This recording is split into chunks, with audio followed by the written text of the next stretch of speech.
16 years, Sam's youngest brother and one of the most inspirational and adventurous young men I know and love. Daniel, come up here and tell on your brother a little bit, please. Hi everyone, I'm Daniel, and as most of you know, I'm Sam's younger brother. I first want to start out by saying how honored I am to be a part of this wedding, and just to say thank you to Kirsten and Sam for asking me to speak. I was asked to speak today about the kind of man Sam is, and I wanted to start by sharing a little story that I think is very appropriate for today. A little over a year and a half ago, I was witness to a pretty amazing event.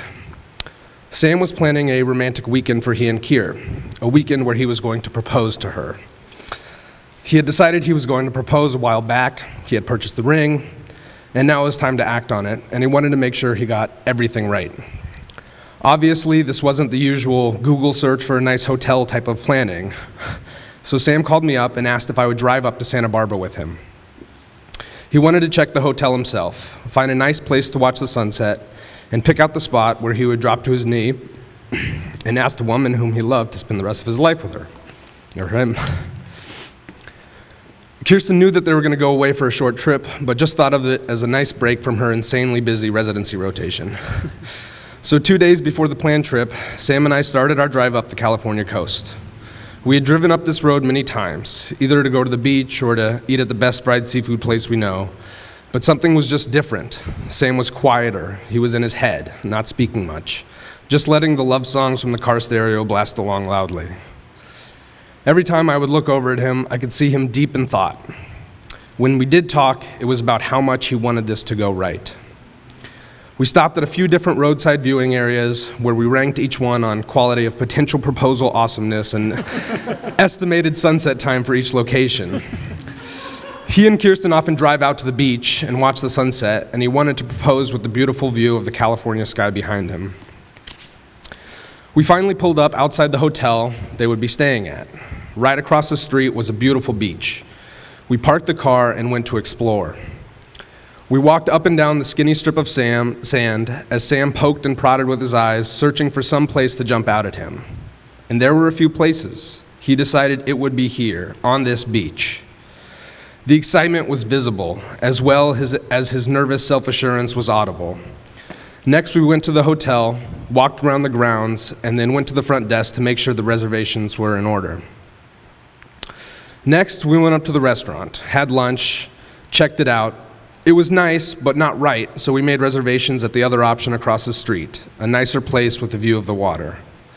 We walked around talking about the only thing there was to talk about. Sam was going to get engaged. I was so excited. I had a huge smile on my face, but Sam's was bigger.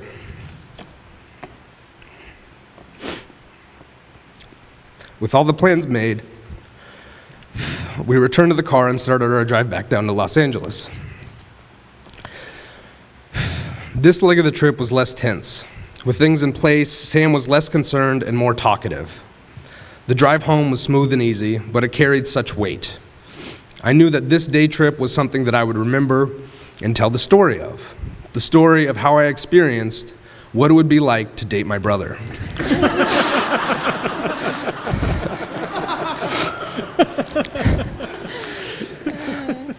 Now, I think that story gives you a good picture of a part of Sam that is just wonderful. He is an amazing partner. One who always goes the extra mile to make sure things will be as special for Kirsten as they can be. But to give you a better idea of who Sam is today, I want to tell you a little more. It would be easy for me to stand up here and list off generic attributes about Sam. How he is funny and smart, loving and kind. All of which are true, but I think the best way for me to tell you about him is to tell you about his and I's relationship. Like I said before, Sam is my big brother. And I don't say that lightly. The role he plays in my life is very important.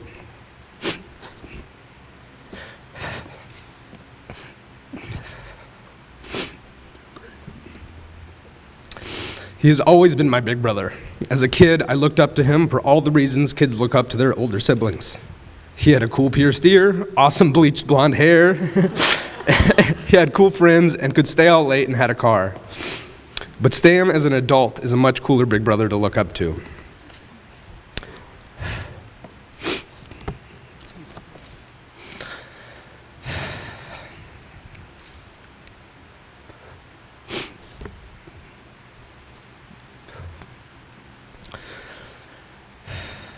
He is a man that looks out for me, guides me when I need guidance, and loves me always.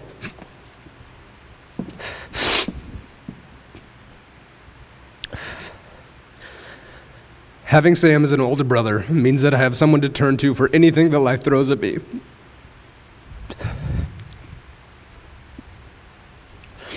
For most, if not all of the challenges that I face throughout my life, he has some story or some experience that he can relate to me. I can talk to him about a potential new job. I can talk to him about my relationship. We often talk about our sadness with the Lakers. But most importantly, I can talk to him about my biggest fears and my wildest dreams. I can call him while crying with sadness or with tears of joy. And I can talk about all of this without any judgment, just empathy and love. Sam made a huge change a couple of years ago, leaving Wall Street and moving back home to Los Angeles. In my mind, what prompted that move was his pursuit of happiness. He told me that he had realized that the most important thing in his life was going to be about the relationships he had with his family and friends. This is one of many realizations that I have seen Sam come to. One of many things Sam starts to come to and act on. He always seems to be doing things before me, although I guess that is what older siblings are bound to do. For many years, I resented this. I felt that anything that I was doing had been done before. But now I realize that it is truly a gift, that I can learn from the mistakes made and obstacles conquered, that I always have him there to show me the way.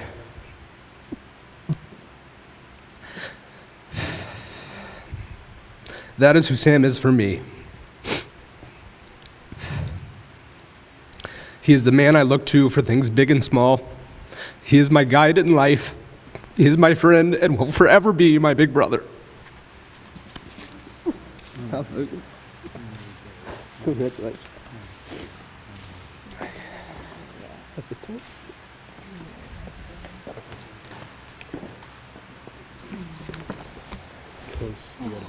No, just not ready. Thank you, Daniel. Courageous and inspirational. Okay, the last to speak for Kirsten is someone she has known for about 15 years.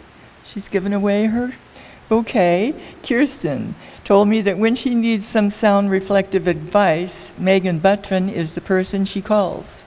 Megan?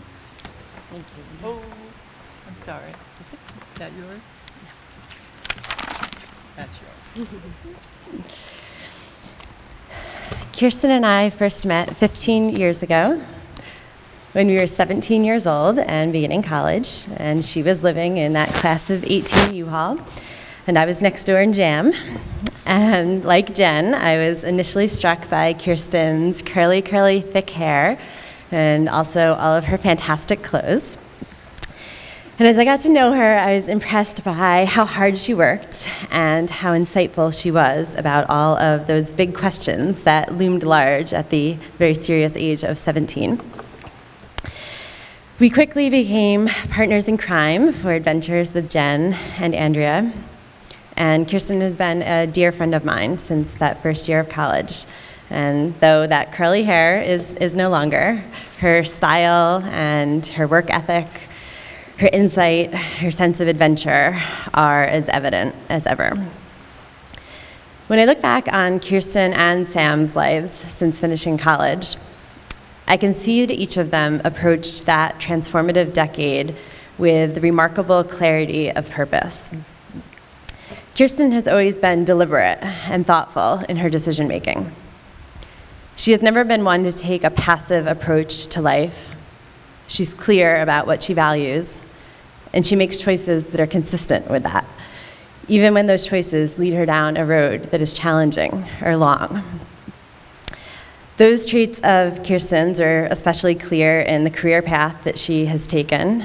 As Kirsten's mom alluded to, her move from JP Morgan to her post-bac program in medical school, and in the change that she's made in her residency. Maybe it would have been easier or faster to settle at one of those stops along the way. But Kirsten is not one who worries about what is easy or what is fast. She's someone who cares very deeply about spending each of her days in pursuit of what is most meaningful and fulfilling. Two of the pastimes that Kirsten has pursued most intensely in her 20s were running marathons and traveling internationally. And so much of who she is clear in those pursuits. Her toughness and her willingness to push past what is uncomfortable to experience something more meaningful than comfort. Mile 19 or night number 9 in a hostel with a stomach bug and no air conditioning, that is where Kirsten truly shines. During her 20s, Kirsten did date a couple of other guys, and over thousands of emails and hundreds of phone calls and scores of brunches, we considered these men and analyzed those dates. And through all of those years, as someone who loves Kirsten so much, I hoped for her to find someone whose passion and intensity equaled hers. Someone who had as high of a standard as she did for what she was going to put into her life and what she hoped to get out of it. And Kirsten, during this time herself, developed a very clear picture of what she wanted in a partner and what she wanted to build and share with someone. And so when Kirsten reconnected with Sam in New York, she found herself that partner. Sam's creativity and thoughtfulness, his introspection, and his capacity for love, they all just matched Kirsten's so well. I remember visiting Sam and Kirsten in Los Angeles for the first time a few months after they moved out there, and Kirsten predictably had to work that day. But Sam and I spent a really long, wonderful day together, and from that first moment in the morning when you made me that great cappuccino, all the way until Kirsten got home very, very late that night, it just became so clear to me that Kirsten had found the partner that I had always wished for her, and that she had yet again made a decision that was made with remarkable clarity of what she valued.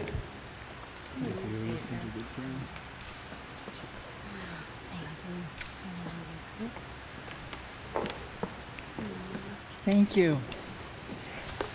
Okay, the last to speak for Sam is a man I began to admire through Sam's eyes many years ago.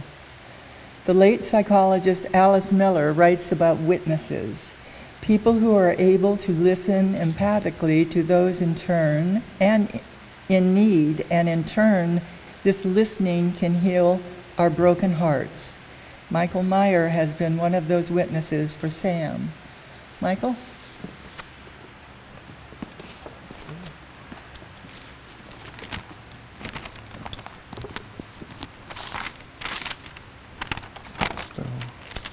I was asked to speak by Sam, and being very honored to be up here. I was asked to speak by Sam about his short but spectacular career on Wall Street, and the changes that I witnessed in him as a person during that period. I worked with Sam at Bank of America from his graduation at Columbia University until he left to go to one of the most prestigious hedge funds in the world. His 7-year career on Wall Street was one of the most spectacular ascents anyone has witnessed, but even more impressive was his growth during that same period into a person in pursuit of a greater reward than the money of Wall Street could ever give him. His growth as a professional and a person were on parallel time patterns, but also on diametrical planes. Sam came to Bank of America with an unmatched intensity to work and an intellect to match that was outsized even by Wall Street standards. He came to succeed, and succeed he did.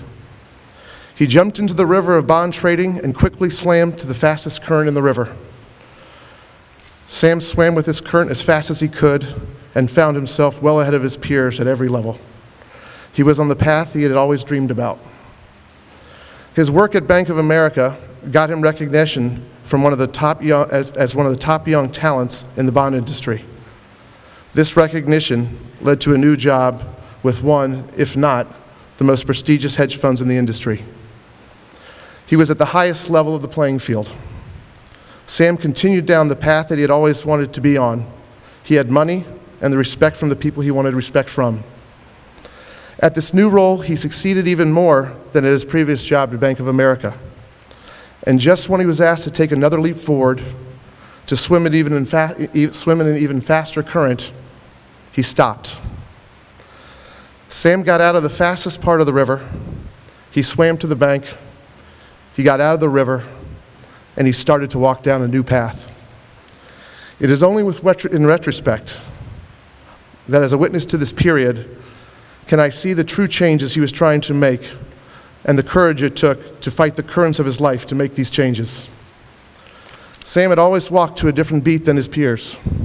He put importance on such things as literature, conversation, and true friendships, rather than the late nights at the bars and the related activities. He stood out from the crowd in this way. In the many conversations I had with Sam during this period, you could see the changes that appeared to be that of a young man maturing into adulthood. But what was occurring along with the natural growth of a young man was a person who was creating a new future for himself.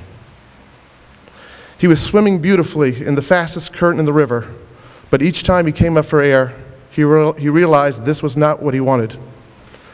He was on a path that some would call a default future. And by all accounts, that default future, this river that was taking him to, was spectacular. It had everything he thought he wanted in the beginning.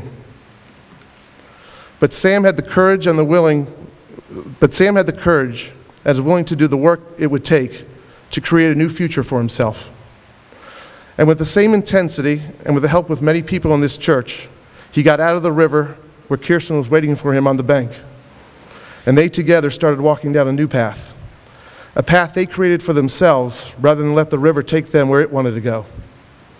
Sam recognized that this new path was the path he wanted to be on, to be the person he wanted to be, and a path to the life he wanted to live with his partner in life, Kirsten.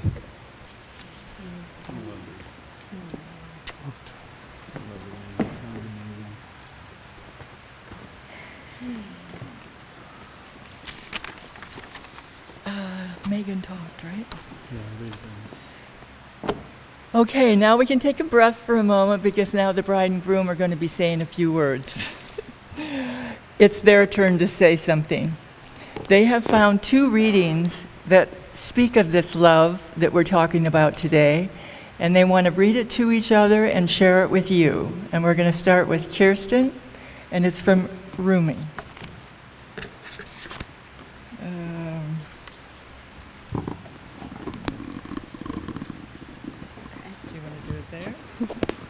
Right up against your mouth. This is a reading from Rumi.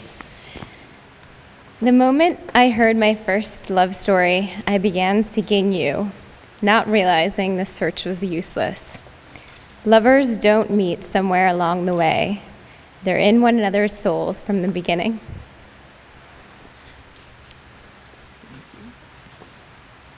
And now Sam is going to read from an unknown author.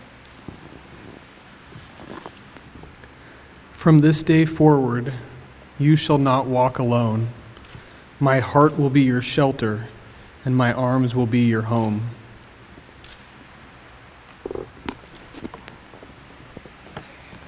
That's pretty good.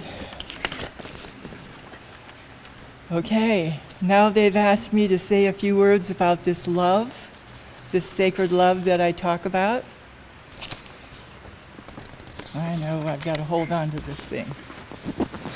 Okay, poets and philosophers have written about love for centuries in an effort to understand and define this very essential human need.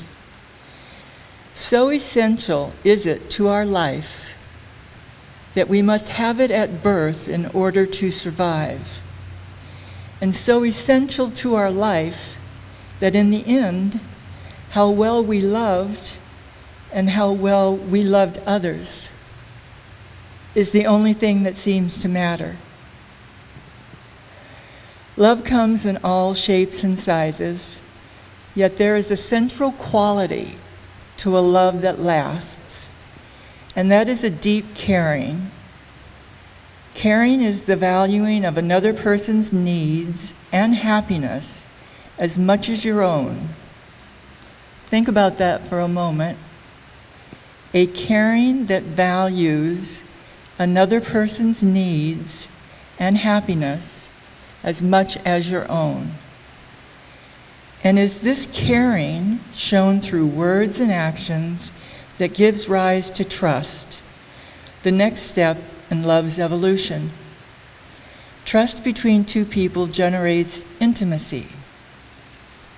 Intimacy.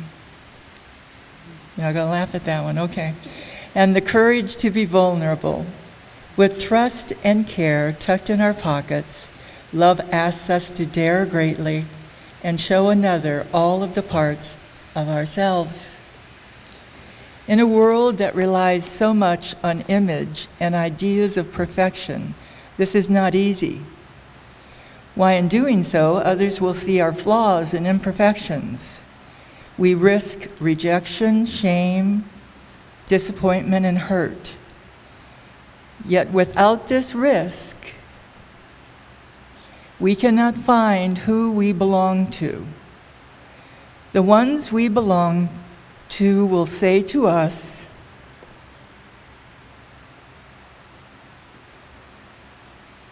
may need you, Daniel. I've seen the worst and the best you have to offer, and I still love you. Sharing all of ourselves with another, when reciprocated, forms an emotional and lasting bond. And over time, this bond strengthens and evolves, moving two people closer and closer throughout a life together, not further away. With emotional attachment anchored and a strong dose of desire and affection in tow, this union is ready for the adventure of marriage. And what does God have to do with this sacred love? I personally experienced and continue to witness that a belief in some kind of a higher power opens one's life to experiences you could only define as magic. Much like the chance meetings of Sam and Kirsten so many years apart. And this magic is the mystery of love that continues to baffle philosophers and poets to this day. I want you to listen to one of Kirsten's God stories. You ready? When I first met Kirsten, she shared with me that her belief in God was not so much a God of religion, it was a belief in a higher order, right? She really hadn't experienced any feelings regarding a God that she could apply to coincidence. And the more we talked and the more I got to know Kirsten's heart, I suggested that perhaps God is an experience, a trust the moment kind of experience, and that maybe she'd be open to a little bit of unexpected magic along her path. The first one, of course, was the reuniting with Sam. The second happened when Sam and Kirsten were waiting for the acceptance envelope to arrive, telling her whether she got accepted into a last-minute switch to the University of Southern California Surgical Residency Program. That's a mouthful. A requirement if she and Sam were to move forward. The chances were slim to none. All of the stars had to be in alignment for this to happen. The tension was thick. The envelope arrived. And Kirsten's smile got a little bit wider. And her blue eyes began to sparkle just a little bit more. The stars had aligned. Get ready, LA. Kirsten Thompson is coming to town. And the magical experiences continue for Kirsten as I speak. Now Sam's story. Since Sam is a better writer than I'm going to read an excerpt from his book, The Strength of Vulnerability.